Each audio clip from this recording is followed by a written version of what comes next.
Hey everybody, Dirili here. Thank you so much for joining me for another episode of The Charming Empire along Soshi's route. We're finally having a heart-to-heart talk with him, I believe.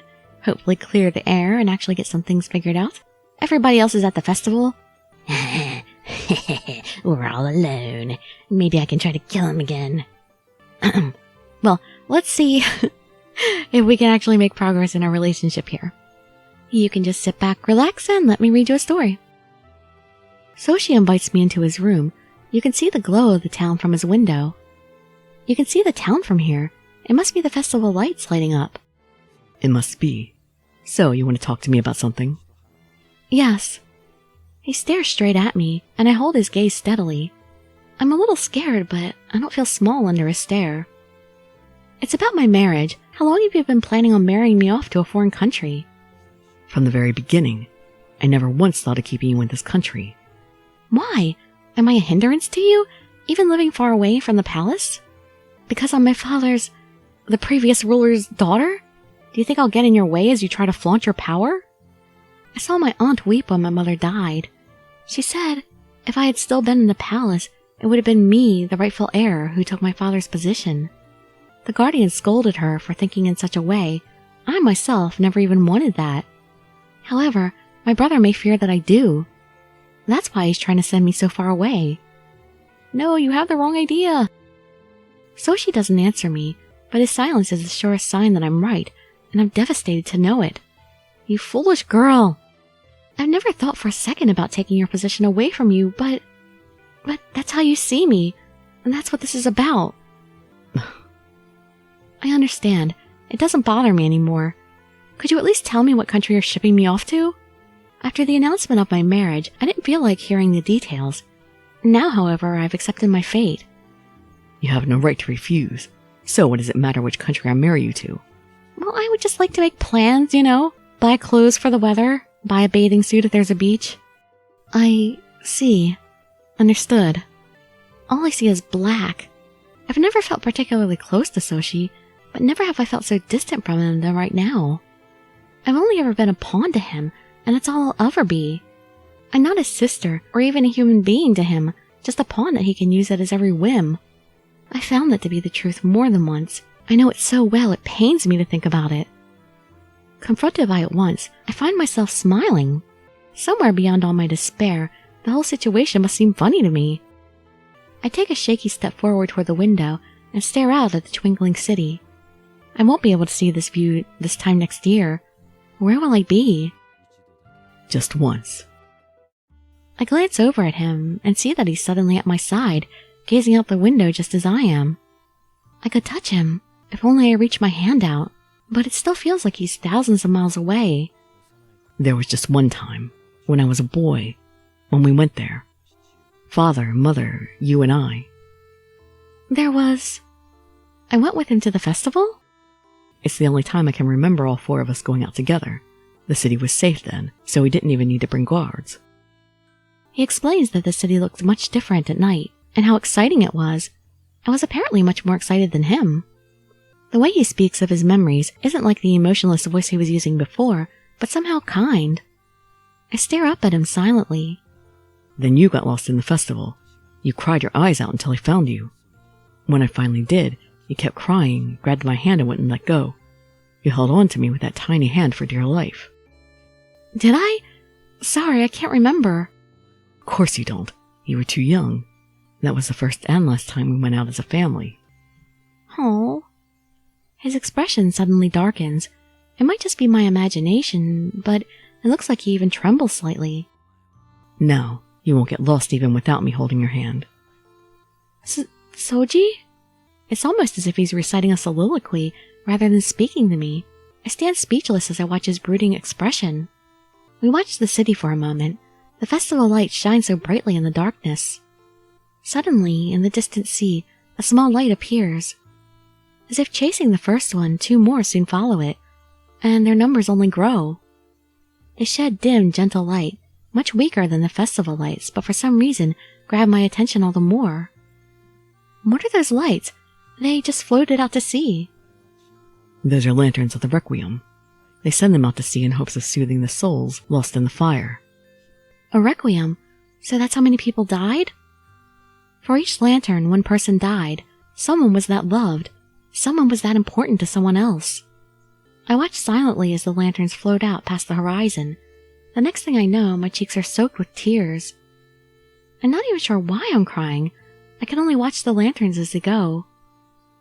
After quite a while, all the lanterns disappear past the horizon. The festival's over. Kagemitsu and the others will soon be back. Go back to your room. Okay. But we didn't talk about anything. I don't even feel like contesting what he says. His voice is cold, but there's a painful loneliness in his eyes. Good night, Soshi. I bow to him and leave his room, but Soshi says nothing and continues to stare out the window.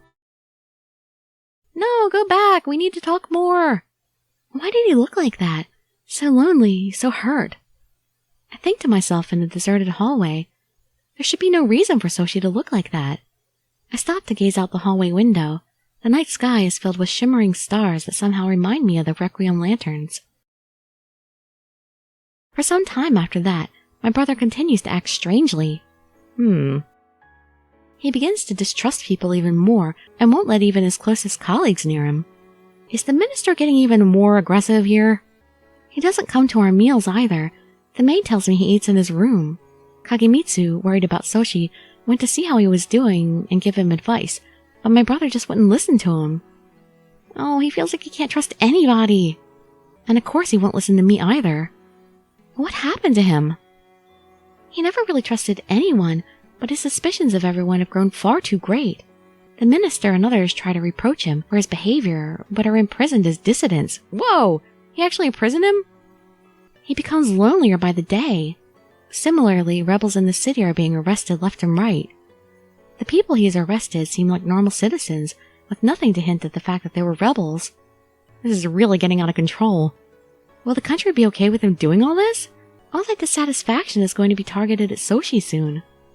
I don't know how the city is, but from what I hear inside the palace, it's not looking good at all. It's getting worse every day, in fact. The reconstruction of the fire-ravaged area is suspended, yet the citizens still have to pay a large tax. Soshi, why are you doing this? It's only natural for their dissatisfaction to grow when every day people are being thrown in jail. I had thought Soshi had some kind of plan, until today when I saw something awful. Another batch of rebels is brought to the palace. Although it has become an everyday occurrence, it still pains me to see. The worst pain came when I saw one person in particular, their hands tied behind their back, just like all the others. The tailor? No, not the tailor! Standing tall, wearing another vibrant kimono, the tailor looks straight ahead. He notices me and how surprised I am, and smiles weakly. There are too many guards around for us to say anything. I don't know what to do as I watch them be brought down to the cellar dungeons. Why would the tailor be arrested? He would never be part of the rebellion.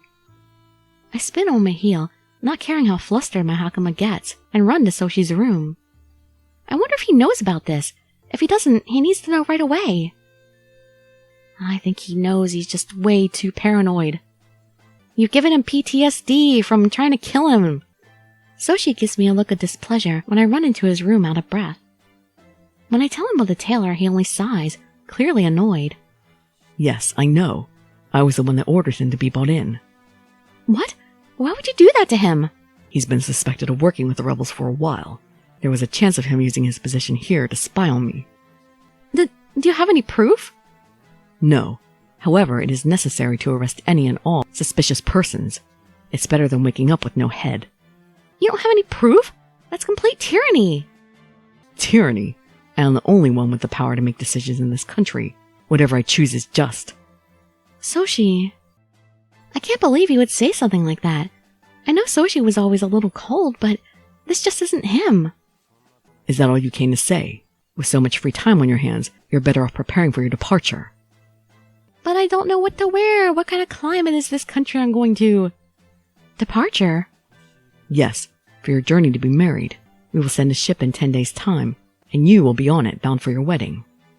In 10 days? This is the first time I've heard of it. 10 days is far too soon. I barely have any time left here at all. Why didn't I know about this? Well, that's because I didn't tell you. Either way, you would have been leaving sooner or later. Nothing to be surprised about. Well, you could give me more time to prepare for these things. No, but If you have no further questions, return to your room. I'm busy. I have to interrogate the rebels later. He waves me off like I'm some pesky fly. I don't know how to protest him. Instead, I turn around and march out the door. My vision starts to blur with so much frustration and sadness inside me. I can taste blood from biting my lips so hard. I rub my hand into my eyes, trying to wipe away my tears, and nearly bump into someone as I round the corner. Mo, sorry. Are you okay? Wait, why are you crying? Oh, Kagemitsu. It's nothing. I'm sorry, I wasn't watching where I was going. He grabs my arm as I try to slip past him. It's a gentle grip, but firm enough to stop me in my tracks. It's about Soshi, isn't it? I should know by now that Kagemitsu always knows what's going on. As soon as I hear Soshi's name, the tears come pouring out. Kagemitsu, what happened to Soshi? How did he get like that all of a sudden? I don't know either. What I do know is that this situation is getting out of hand. Out of hand? The people are growing more and more dissatisfied every day. He's only spurring on their hatred with the things he's doing. It's like he's poking at a glass filled to the brim with water. It's already about to spill out, yet he keeps making things worse. I'm going to speak with him right now. I don't know if he'll listen to me, or whether or not he'll lock me up as a dissident. Yeah, that's what I'm afraid of.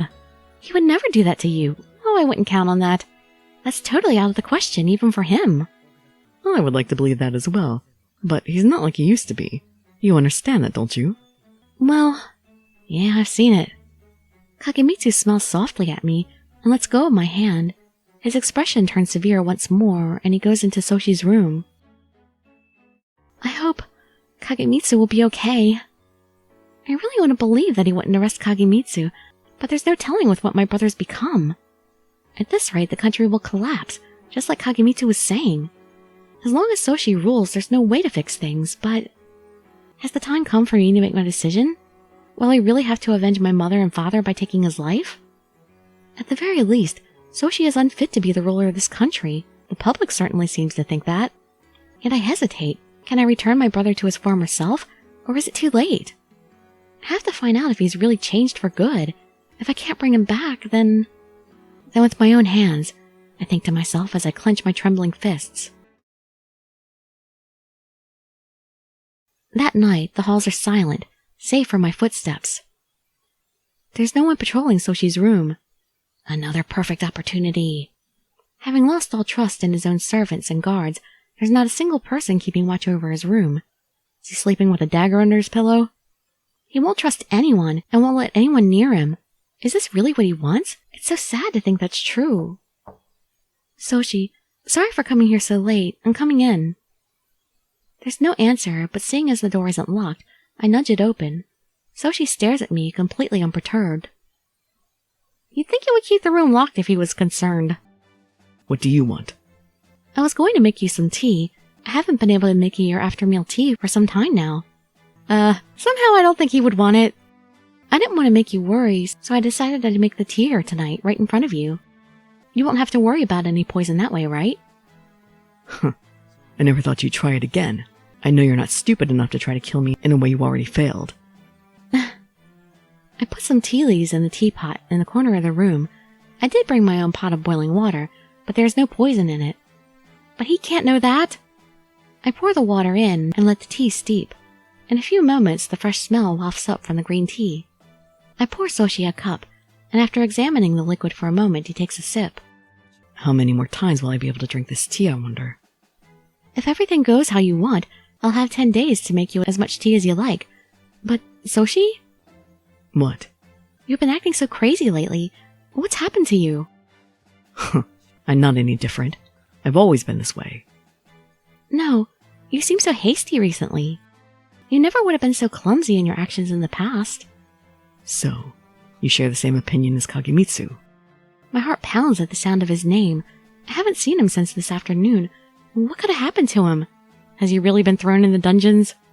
He said the same thing, that I was different. He was wrong. It is not me that's crazy, it's everyone else. Ah, logic. I am the one running this country, so only I can be right.